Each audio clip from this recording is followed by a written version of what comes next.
পেট্রোবাংলা বলেছে যে গ্যাসের দাম বৃদ্ধি করা হবে। এই যে গ্যাসের দাম বৃদ্ধি পেয়েছে, আমরা অবশ্যই পেট্রোবাংলা ঘেরাও করবো যদি এই ধরনের গ্যাসের দাম বৃদ্ধি করা হয়। সারা ঢাকা শহরের মানুষ তো নেমে আসবে এই দ্রব্যমূল্যের ঊর্ধ্বগতি এবং এই গ্যাসের দাম, বিদ্যুতের দামের প্রতিবাদে। এবং সরকার যদি মনে করে যে তারা এইভাবে দেশ পরিচালনা করবে, এটা সম্ভব না। প্রধানমন্ত্রী তারেক রহমান দেশ চালাতে অলরেডি ব্যর্থ হয়েছে। সরকারের যে নিয়োগ ভালো না, এই ব্যাপারটা বুঝা ফেলাইছে। সরকার যে পিছনের দিকে তাকায় রয়েছে, তার যে অন্যরকম একটা উদ্দেশ্য আয়নার মতো পরিষ্কার করে দিয়েছে গত 5-6 দিনে। এর মধ্যে তো দেখছেন জিনিসপত্রের দাম আকাশচুম্বী হয়ে গেছে। 70% মানুষের গণভোটের রায় না দিবেন ততক্ষণ পর্যন্ত মানুষ আপনাদেরকে বিশ্বাস করবে না। বিএনপি সরকার কি জানে যে তারা পদে পদে ব্যর্থতা পরিচয় দিচ্ছে? গ্যাস নেই, পানি নাই, বিদ্যুৎ নাই, বিদ্যুতের দাম হঠাৎ করে মিটারে বেড়ে যায়। আবার আজকে দেখলাম যে এলপিজি গ্যাসের দাম আবার বেড়ে গেছে। আগামী 6-7 মাস এই সরকার আমার মনে হয় না থাকতে পারবে। দেশে এখন নতুন প্রধানমন্ত্রী আছে, ওর কাছে অনেক আমাদের আশা ছিল। এখন উনি কিভাবে দেশ চালায় যাচ্ছে আমরা নিজেই করতে পারি না, দেশের প্রধানমন্ত্রী আছে কি নাই। না হলে এত বড় সংকটের ভিতরে উনি কোথায় আছে? উনি কোনো ব্যবস্থাও নিতে আছে না। আমাদের সংসার অভাবনটন। প্রধানমন্ত্রীর খায়েশ হয়েছে 10 বছর দেওয়া হয়েছে, ওনার 15 বছর থাকার খায়েশ হয়েছে। গণতান্ত্রিক শাসন ব্যবস্থার দিকে যাচ্ছে, ফলত এই সরকারকে জুলাই সনদ বাস্তবায়ন করতে বাধ্য করতে হবে। ফলত একটা ভোট মানবেন আরেকটা মানবেন না, এই সুবিধা আপনাকে অত দেওয়া হবে না। যদি না মানেন তাহলে যেই গতি জনগণের, সেই জনগণের গতি জনগণ ফেরত নিয়ে নেবে। সরকারি দল ভার্সেস পাটোয়ারি, নাসিরউদ্দিন পাটোয়ারি। ও নিজেই বলছিল ভাই আর কথা বলুন না, কিন্তু আবার কথা বলতেছে। আজকে ওনাকে জিজ্ঞাসা করছে, একটু হাসি দিল। হাসি দিয়া যে কথাগুলো বললো পুরা গ্যাংস্টার বানায় দিছে বর্তমান সরকারে। এবং সালাউদ্দিন সাহেব তো ছাইরা কথা বলে না, এই একেবারে পুরো আপনারা নিজেরাই তো শুনুন। সালাউদ্দিন আহমেদ, যার বাংলাদেশের আন্দোলন সংগ্রামে ন্যূনতম কোনো অবদান নেই, যিনি শিলংয়ে বসে ভিডিও কলের মধ্য দিয়ে বাংলাদেশে আন্দোলন দেখেছিলেন, তিনি এখন আমাদের বাংলাদেশ কিভাবে তৈরি হবে এই সবক সালাউদ্দিন আহমেদের কাছ থেকে আমরা নিতে রাজি নই। আসসালামু আলাইকুম দর্শক, বাংলাদেশের বর্তমান রাজনৈতিক প্রেক্ষাপট নিয়ে খুবই তথ্যবহুল এবং গুরুত্বপূর্ণ কিছু বিষয় নিয়ে আজকের এই এপিসোডটি সাজানো। তাই ধৈর্য সহকারে আজকের ভিডিওটি আপনাদেরকে দেখতে হবে, মনোযোগ সহকারে শুনতে হবে, তাহলে বাংলাদেশের বর্তমান রাজনৈতিক প্রেক্ষাপট নিয়ে খুবই গোপন কিছু তথ্য আজকের এই ভিডিওর মাধ্যমে আপনারা জানতে পারবেন। তাই ধৈর্য সহকারে আজকের ভিডিওটি পুরোপুরি দেখবেন, না টেনে দেখবেন। চলুন মূল নিউজে চলে যায়। তার আগে বলবো, হ্যাঁ, এখন পর্যন্ত যারা আমাদের এই চ্যানেলটি সাবস্ক্রাইব করেন, প্রতিনিয়ত এ ধরনের আপডেট গরম খবর পেতে আমাদের এই চ্যানেলটি সাবস্ক্রাইব করবেন। যারা করেছেন ধন্যবাদ। চলুন একটা লাইক দিয়ে মূল নিউজে চলে যাই।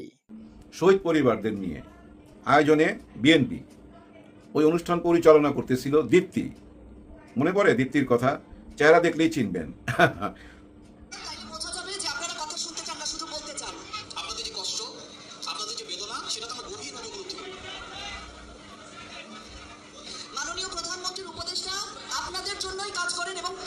এখানে মূল ঘটনা, আমাদের মাননীয় প্রধানমন্ত্রীর উপদেষ্টা মেহেদী আমিন সাহেব আসছে জুলাই পরিবার সাথে কথা বলবে, শহীদ পরিবার সাথে কথা বলবে। উনি যখন দাঁড়াইছে কথা বলার জন্য, তখন ওনার কোনো কথা কেউ শুনতেছে না।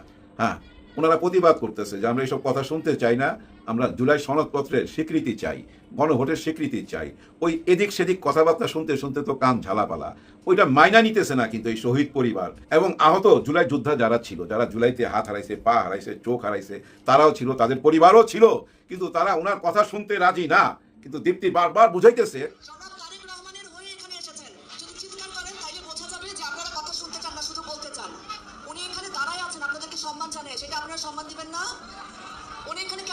কেন এসেছেন, উনি এখানে কেন এসেছেন? আপনাদের কথা শোনার জন্য এসেছে না, মানে বুঝাইতে চাচ্ছে। আসলে বুঝছেন, চালাক তো।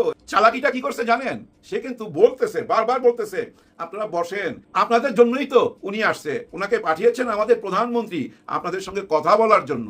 বারবার রিপিট করতেছে, তার মানে কেউ কথা শুনতেছে না, এটাই তো বুঝাই দিতেছে। উনি তো জানে ওনার এই কথাটুকুই ভাইরাল হবে, চারিদিকে ছড়ায়া যাবে। দেখেন, মাননীয় প্রধানমন্ত্রী পাঠাইছে শহীদ পরিবারের সাথে কথা বলার জন্য, যে আসছে তার সাথে কথা বলতে রাজি না। তাদের একটাই দাবি, জুলাই। ওই ধানাই ফানাই কথা শুনতে রাজি না।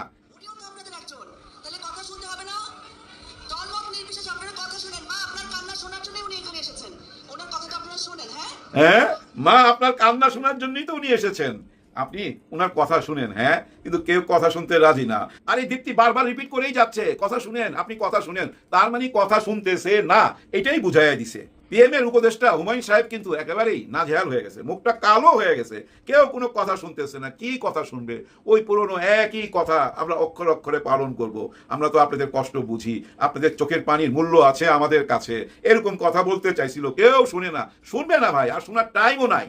পরিস্থিতি এমন দিকে চলে যাইতেছে, মনে হইতেছে কি জানেন, পুরো একটা টাইম বোমের উপরে বসে আছি আমরা। হ্যাঁ, পুরো জাতি একটা টাইম বোমের উপরে বসে আছে, আর ওই ভিতরে tick tick tick tick tick tick করে কাটা ঘুরতেছে, কখন না ভাই ফাইটা যায়, এই ভয়ে আছি। হ্যাঁ ভাই, এই ভয়ে আছি। কারণ কি জানেন, কেউ কোনো কথা দিয়া কথা রাখতেছে না। আবার দেখেন কার সাথে কার ফাইট চলতেছে ভাই, কার সাথে লড়াই করতেছেন, তারা তো ভাই জুলাইয়ের সাথে জড়িত। একটা জিনিস খেয়াল করেন, বিরাট একটা দল কার সাথে ফাইট দিতেছে, জুলাইয়ের সাথে যারা জড়িত তাদের সঙ্গে। এটা কি মানায়? মানাইলো ভাই? মানায় না, কেউ মাইনা নিতে পারতেছে না। যার জন্য দেখেন ওনাদেরই অনুষ্ঠান, ওনাদেরই আয়োজন, কিন্তু ওনাদের দলের ভিতরেও কিন্তু অনেক শহীদ পরিবার এখানে আছে, তারাও মাইনা নিতেছে না। যারা বিএনপি করে তারাও মাইনা নিতেছে না। কারণ একটাই ভাই, কথা দিয়ে যে কথা রাখেন না, এটা এখন প্রমাণিত সত্য। আপনারা কিছু ভুল তো কইরাই ফেলাইছেন, নিজেরাই তো বইলা ফেলাইছেন, তখন আমরা অ্যাক্টিং করছি, অভিনয় করছি, জাতীয় নির্বাচনটা যেন হয়ে যায়। গণভোট টোট আমরা মানি না, এবং না মানার দিকেই আপনারা এগিয়ে যাচ্ছেন। বারবার অনেক রকম কথা বলেন, কিন্তু মূল কথা আপনারা মানেন না। আর এই না মানাটা প্রমাণ হয়ে গেছে গত 6-7 দিনের যেসব ঘটনাগুলো ঘটছে এনসিপির সাথে। হ্যাঁ হ্যাঁ, এর মধ্যে আবার শুনলাম নারায়ণগঞ্জ থেকে ঘোষণা দিছে নাসিরউদ্দিন পাটোয়ারি অবাঞ্ছিত নারায়ণগঞ্জে। খেয়াল করছেন একটা জিনিস, গঞ্জ জড়িত যেসব জেলার সাথে, যেমন ওই যে গোপালগঞ্জ, দেখেন ওইখানে এনসিপির বিরুদ্ধে সবাই। আবার এদিকে গোলাপগঞ্জ, এই যে এর মধ্যে ঘটনা ঘটে গেল, তারাও কিন্তু এনসিপির বিরুদ্ধে, এই জুলাইয়ের বিরুদ্ধে। আবার হবিগঞ্জ, ওইখানেও কিন্তু এনসিপির বিরুদ্ধে, জুলাইয়ের বিরুদ্ধে। আবার আসলো নারায়ণগঞ্জ, নারায়ণগঞ্জ একই কথা। এর মধ্যে শুনছি বগুড়া তো একজনকে অবাঞ্ছিত ঘোষণা করছে, সেটা কিন্তু নাসিরউদ্দিন পাটোয়ারি না, অন্য একজন। এভাবে একজন একজন করে অবাঞ্ছিত ঘোষণা করতে থাকেন। হ্যাঁ, সারা বাংলাদেশে অবাঞ্ছিত ঘোষণা করে দেন, কিন্তু মূল কথাটা কি জানেন, মানুষে কি দেখতে পাইতেছে, সাধারণ মানুষের কাছে কি মেসেজ যাচ্ছে, তারা একটা জিনিসই বুঝতেছে, যাদের কারণে এই জুলাই, তারাই আজকে বিপদে। হ্যাঁ, তাদের সঙ্গেই লড়াই চলতেছে বর্তমান সরকারি দলের, সরকারি দল ভার্সেস এনসিপি। আবার এটাও বলতে পারেন সরকারি দল ভার্সেস পাটোয়ারি, নাসিরউদ্দিন পাটোয়ারি। ও নিজেই বলছিল ভাই আর কথা বলুন না, কিন্তু আবার কথা বলতেছে। আজকে ওনাকে জিজ্ঞাসা করছে, ওইখানে সাংবাদিক ওনাকে জিজ্ঞেস করতেছে, মানে নাসিরউদ্দিন পাটোয়ারিকে জিজ্ঞেস করতেছে, ভয় পাইছেন নাকি? প্রশ্নটা বুঝেন, ভয় পাইছেন নাকি? একটু হাসি দিল, হাসি দিয়া যে কথাগুলো বললো দেখেন, নিজেরাই শুনেন, দেখেন হাসতেছে।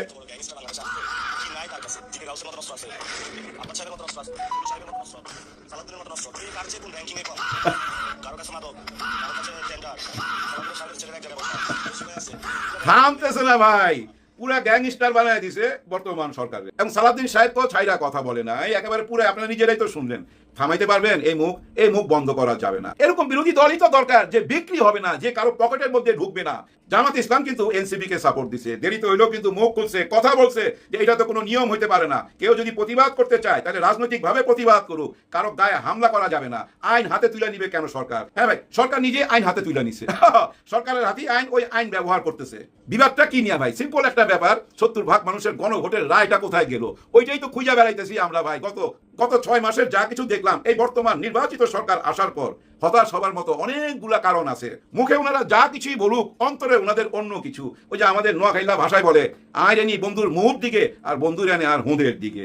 কথাটা বুঝেন, আমি তাকাই বন্ধুর মুখের দিকে আর বন্ধু তাকায় আমার পিছন দিকে, হুঁদের দিকে। মানে ওর নিয়ত ভালো না, আমি বন্ধুর মুখের দিকে তাকাই আছি, আমার বন্ধু খাইলো কিনা, মুখটা শুকনা কেন, আর ওই শালা কিন্তু আমার পিছনের দিকে তাকাইতেছে। তার মানে বুঝছেন, সরকারের যে নিয়ত ভালো না, এই ব্যাপারটা বুঝা ফেলাইছে। সরকার যে পিছনের দিকে তাকায় রয়েছে, তার যে অন্যরকম একটা উদ্দেশ্য, এটা কিন্তু পাবলিক ক্লিয়ার। এখন জনসাধারণ একেবারেই ক্লিয়ার, আয়নার মতো পরিষ্কার করে দিছে গত 5-6 দিনে। এর মধ্যে তো দেখছেন জিনিসপত্রের দাম আকাশচুম্বী হয়ে গেছে। একটা সাধারণ মানুষ যদি 500 টাকা নিয়ে বাজারে যায় ভাই, ও মাছ কিনবে না সবজি কিনবে, কোনোটাই কিনতে পারবে না। মাছ কিনতে গেলে 8 টাকা থাকে না, আর সবজি কিনতে গেলে মাছ কিনতে পারবে না। সাধারণ মানুষ, খেটে খাওয়া মানুষের অবস্থা কাহিল হয়ে যাইতেছে। এইসব নিয়ে কোনো কথা নাই, কেউ কোনো কথা বলতেছে না। তারা বলতে চায় কি, এই যে বন্যা হয়ে গেল, বন্যার কারণে এই জিনিসপত্রের দাম বাড়ছে। বন্যা তো আমরা দেখছি ভাই, ওই ডক্টর ইউনূসের আমলেও বন্যা দেখছি, ভয়াবহ বন্যা হয়েছিল, দাম তো তখন বাড়ে নাই। এটা বাড়ছে সিন্ডিকেটের জন্য, চাঁদাবাজির জন্য। ওই যে মনে করেন চিটাগাং থেকে একটা মাল রওনা দিল, ঢাকায় আসতে আসতে যে চাঁদা দিতে হয় রাস্তায় রাস্তায়, ওই জন্য এই জিনিসপত্রের দাম বাড়তেছে। এগুলা নিয়ে কোনো কথা নাই, এগুলা নিয়ে কথা বলার জন্য তো বিরোধী দল দরকার। আর বিরোধী দল এসব বললেই বলে ওরা জুলাই নিয়ে ব্যবসা করতেছে এবং এই জুলাইকে নিয়ে যা ইচ্ছা তাই তো বলে। ওই যে একটা মহিলাকে রাস্তায় ছেড়ে দিছে ভাই, জুলাই নিয়ে যা ইচ্ছা তাই বলে। যাই হোক, এখন যদি থামে, কারণ বাম হাতে খাইছে, ভীষণভাবে একটা খাইছে বাম হাতে। এরকম মার্কেটে ভাই অনেকটা ছেড়ে দিছে, টক শোতে আইসা বিভিন্ন জায়গায় কথা বলতে যায় এই জুলাইকে ছোট করে কথা বলে। ইদানিং আরো বেশি বলে, উৎসাহ পাওয়া গেছে তো, কারণ সরকার কিছুই বলে না, বরঞ্চ সরকার তাদেরকে পুরস্কার দেয়, যেভাবে রাশেদ খানকে পুরস্কার দিছে। এখন তো ভাই কান্নাকাটি করতেছে, তারে আমার ভাগেরটা কোথায়, আমাকে কোথায় দিবেন দেন। তবে আমি বলবো রাশেদ খানকে যেখানে দিছে না, আরো উপরের জায়গা দেওয়া উচিত। কারণ কি জানেন, উনি সমস্ত বিএনপি কে ছাড়াই গেছে। আপনারা যারা ভাই গত 40 বছর যাবত বিএনপি করেন, কিছুই করেন নাই, উনি 4 দিনে যেটা কইরা দেখাইছে, যার জন্য ওনাকে আরো বড় পদে দেওয়া উচিত। শেখ হাসিনা তাই করতো, কিন্তু যারা তার হাতের মুঠায় থাকতো না, 2 হাত ভইরা তাদেরকে দিত। হ্যাঁ, 2 হাত ভইরা দিত, যেভাবে বেনজিরকে দিছিল। হ্যাঁ ভাই, উনি নিতে নিতে এমন একটা জায়গায় পৌঁছে গেছে, ওনার সমস্ত জমি, টুকরা টাকরা জমি যা আছে, এবং এই যে গোপালগঞ্জেতে যে জমি আছে, সব জমি যদি একসাথে জোড়া দেন, একটা উপজেলা বানাইতে পারবেন। হ্যাঁ, একটা উপজেলা বানাইতে পারবেন। আর ওনার ধন সম্পদ যা কিছু আছে সব তো পাচার কইরা দিছে। এখন ওনাকে দুবাইতে ধরা হয়েছিল, আমরা বললাম ইন্টারপলের মাধ্যমে ধরে নিয়ে আসবো, এই ধরার পিছনে আমাদেরই হাত। এই বেনজিরকে আইনের আওতায় নিয়ে আসবো। সালাউদ্দিন সাহেব খুব জোর গলায় বলছিল, এমন কথাও বলছিল যে ওরা কাগজপত্র চাইছে দুবাই থেকে, আমরা 3 দিনের মধ্যে সেই কাগজপত্র সব পাঠিয়ে দিছি। সাংবাদিক যখন জিজ্ঞেস করলো, ওনারা তো ছাইরা দিছে, এখন কি বলবেন? কোনো, আমরা ওখানে ল ফার্ম বানাইছি, আমাদের কাজ চলতেছে ভিতরে ভিতরে, তাকে দুবাই বাইরে যাইতে দিবে না, দুবাইয়ের মধ্যেই তাকে থাকতে হবে, ওই কন্ডিশনে তাকে জামিন দেওয়া হয়েছে। ভাই কেমনি কি করবেন, ওনারা আনতে পারবেন? ওই যে আরব খানের কথা মনে আছে আপনাদের? ওই যে আমাদের জুলকারনাইন শাহের সাথে যে বিবাদটা হইলো, ঝগড়াটা হইলো, ওই যে আরব খান বলতেছিল আপনি 500 টাকা সাংবাদিক, তখন কিন্তু জুলকারনাইন শাহের খেয়ে গেছিল, ভীষণভাবে লাগিয়া গেছিল, বলছে তোরে আমি দেখাই দেবো, 3 দিনের মধ্যে তোরে আমি দেখাই দেবো আমি কে, আমি আল জাজিরা সাংবাদিক, তোরে দেখাই দেবো। দেখাইতে পারছে? পারে নাই। ওই যে ভাতের হোটেলের হারুন, সেও কিন্তু বলছিল ইন্টারপোলের মাধ্যমে আরব খানকে ধইরা নিয়ে আসবো। এই আরব খান কিন্তু একজন পুলিশকে মার্ডার কইরা এই দুবাইতে পালায় আছে। এই আরব খানই হচ্ছে বেনজিরের ডাইন হাত। এই দুবাইতে যত টাকা পয়সা পাচার করছে, প্রায় 5-6টা দেশে পাচার করছে, দুবাইয়ের টাকা পয়সাগুলো দেখাশোনা করতো এই আরব খান। আজকে 2টা স্লোগান শুনলাম ঢাকা বিশ্ববিদ্যালয়ে। স্লোগান 2টি দিয়েছে ছাত্র শিবিরের মিছিল থেকে। একটি স্লোগান হচ্ছে ছাত্র দলের চেহারায় ছাত্রলীগ দেখা যায়, আরেকটি স্লোগান হচ্ছে জানিয়ে দে দিক বিদিক ছাত্রদল ছাত্রলীগ। এই স্লোগান 2টি ঢাকা বিশ্ববিদ্যালয়ে আজ কেন উচ্চারিত হলো? ঢাবি শিবির হঠাৎ করে কেনই বা ছাত্র দলের বিরুদ্ধে এরকম একটি মিছিল বের করলো এবং এই স্লোগান দিল, সেই ভিডিওটা আমি আপনাদেরকে একটু দেখাবো এবং ওই বিষয়ে একটু ডিটেলস আলোচনা করব। তার আগে বাংলাদেশে আজকে একটি ভয়াবহ ঘটনা যেটি ঘটেছে এবং এটি অত্যন্ত হৃদয় বিদারক, মর্মান্তিক বটে। এই ঘটনা সম্পর্কে অল্প একটু আলোকপাত আপনাদের সামনে করা দরকার। কারণ আন্তর্জাতিক অপরাধ ট্রাইব্যুনালে যখন তাজুল ইসলাম ছিল, জাতিসংঘ থেকে মানবাধিকার কমিশনের সদস্যদেরকে ডেকে এনে, বাংলাদেশের বিশিষ্ট ব্যক্তিবর্গদেরকে ডেকে এনে, সাংবাদিকদেরকে ডেকে এনে তিনি আয়নাঘরের সন্ধান লাভ করেছিলেন। তার কিছুদিন পরে তো তাজুল ইসলাম চলে গেল, এখন নতুন যিনি আসছেন তিনিও নতুন আরেকটি আয়নাঘরের সন্ধান পেয়েছেন, গুমঘর, রাজধানীর উত্তরায় র্যাবের একটি কার্যালয়ের ভিতরে। সেখানে পূর্বের মতোই কিভাবে সেই আয়নাঘরের যে ছোট ছোট রুমগুলো, সেগুলো তারা বন্ধ করে দিয়েছে, চিহ্ন পর্যন্ত মুছে দিতে চেয়েছে। অথচ সেইটা তারা ওখানে গিয়ে বুঝতে পেরে, এতদিন হয়তো অনেকেই ভাবতো তাজুল ইসলাম জামাত করে, তিনি জামাতের লোক, এই জন্য এটা করছে। বিএনপি সরকারও কিন্তু এটার প্রতি এত বেশি উৎসাহ দেখাচ্ছিল না, কিন্তু এই নতুন চিফ প্রসিকিউটর তিনি গিয়ে সেটা বের করেছেন খুঁজে। আমরা অল্প একটু দেখাই যে রুমগুলোর কি অবস্থা, একটু দেখুন। সাধারণত বাড়ির যে রুমগুলো আমরা করে থাকি, সেরকম 1টি বা 2টি রুমের ভিতরে 10টি সেল করা হয়েছে। এগুলোর যে আয়তন, এই যে দেখুন, এই যে ছোট্ট একটি, এখানে যদি আমরা দেখাই যে এখানে একজন মানুষ, এর ভিতরেই কিন্তু তার মাসের পর মাস কেটে গেছে এবং এটি আন্তর্জাতিক অপরাধ ট্রাইব্যুনালের 3জন বিচারপতি তারা এসেছেন। এই যে মানে নির্যাতনের যে বর্ণনা আজকে এখানে চিফ প্রসিকিউটর দিয়েছেন, সেখানে 2টি বিষয় এসেছে। এক হচ্ছে ওই সময় নির্যাতন করা হয়েছে, আরেকটি হচ্ছে আলামত নষ্ট করার চেষ্টা করা হয়েছে।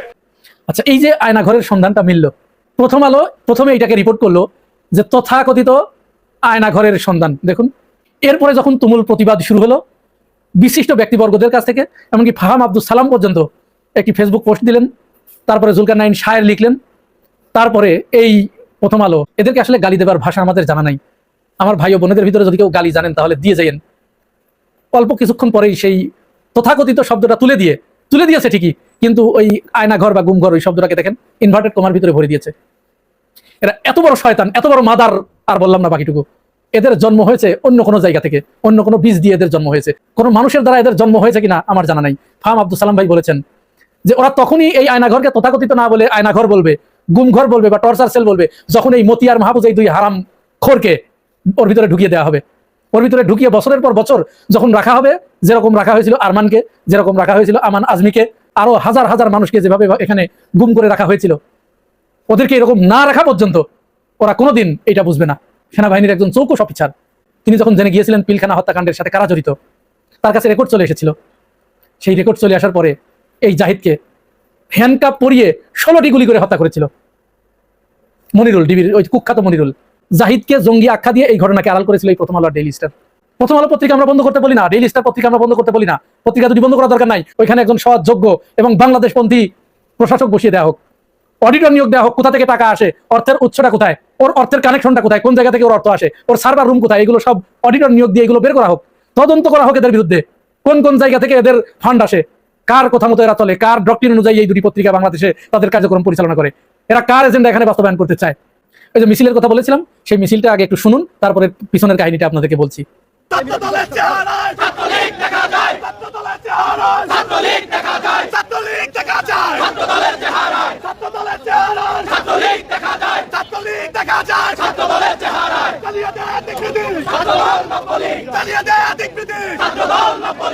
এই মিছিলটা হয়েছে মূলত আজ ছাত্রদল শহীদুল্লাহ হলে ছাত্র শিবিরের সাথে হল প্রভোস্টের বৈঠক চলাকালীন সময়ে গিয়ে হামলা করেছে ছাত্রদল।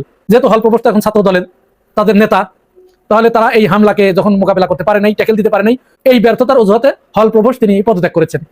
এখন কেন হামলাটা করলো? শহীদুল্লাহ হলের জিএস ইব্রাহিম খলিল, এই ছেলেটির হলে তার এলাকা থেকে দুজন কওমি পড়ুয়া মাদ্রাসা ছাত্র তার রুমে আসে, তার মায়ের পূর্ব পরিচিত, মায়ের পক্ষের আত্মীয়। এখন আপনারা যারা ঢাকায় থাকেন, এলাকা থেকে লোকজন আসলে পরে কি বলে দেন যে না আমার এখানে থাকা যাবে না, ইব্রাহিম খলিল সেই কাজটি করেছে। আর ওই দুই কালপ্রিট যে কওমি, এই হারামজাদাগুলো মাইক পাইলে পরে মহিলাদের বিপক্ষে ওয়াজ করবে আর সুযোগ পাইলে পরে পুরুষদের সাথে সমকামিতা করবে। এই দুটোরে শাহবাগের মোড়ে এনে একেবারে ঝুলিয়ে দিতে হবে। ওরা ইসলামের 12টা বাজাই দিল এই হারামজাদাগুলো। ইব্রাহিম খলিলের রুমে আসছে কওমি মাদ্রাসার ছাত্র দুটোই, ওদেরকে রেখে ইব্রাহিম খলিল পরের দিন ক্লাসে করতে গেছে, ক্লাস থেকে ওই পথ দিয়েই আর একটা ট্যুরে চলে গেছে, এদের সাথে কোনো যোগাযোগ নাই। আর ওরা পরের দিন ওখানে থেকে ফোন দিয়েছে যে ভাই আমরা চলে যাচ্ছি, ডাক্তার দেখানোর জন্য আসছিলাম, ডাক্তার দেখানো শেষ, এখন চলে যাচ্ছি। ঠিক আছে যাও। এদের সাথে কিন্তু আর কোনো দেখা নাই ইব্রাহিম খলিলের। এরপরে কি হয়েছে, এইখানে তারা সমকামিতা করতে যে ইব্রাহিম খলিলের যে রুমমেট তার হাতে ধরা পড়েছে। ধরা পড়ার পরে সে ওই দুজনের ভিডিও করেছে, আপত্তিকর অবস্থায় ধরা পড়েছে, ভিডিও করেছে। এখন ভিডিও করার পরে তার তো এই যে রুমমেট, এর তো দায়িত্ব ছিল যে যেহেতু সে জিএস ওই হলের এবং ওই রুমের রুমমেট, তার আত্মীয়, তাকে জানানো উচিত ছিল না যে ভাই আপনার যে আত্মীয় আসছে তারা এই দুজন এই অবস্থা। তাইলে তো ইব্রাহিম খলিল এখানে ব্যবস্থা নিতে পারতেন, তিনি তা জানান নাই। 27 তারিখ, 28 তারিখ, 29, 30, 31, 1 তারিখে এই রুমমেট ছাত্র দলের মাধ্যমে এই ভিডিও পাবলিশ করেছে। তাহলে উদ্দেশ্যটা কি? এই ইব্রাহিম খলিলের যে রুমমেট ছিল, এই কালপ্রিটও কম কালপ্রিট নয়, এই দুজনের কাছ থেকে টাকা খেয়েছে, টাকা খেয়ে এটা ধামাচাপা দেওয়ার চেষ্টা করেছিল। ছাত্র দলের নেতারা যখন জেনে গেছে তখন হয়তো বলেছে যে আমার আরো কিছু টাকা দাও, তাহলে তোমাদেরকে একটা ভিডিও দেবো, দিয়েছে। এইটাকে ধরা হোক, এইটাকে ধরলে পরে আসল ঘটনা বেরিয়ে আসবে। কেন ও 5 দিন এটা গোপন রাখলো আর ইব্রাহিম খলিলকে কেন জানালো না?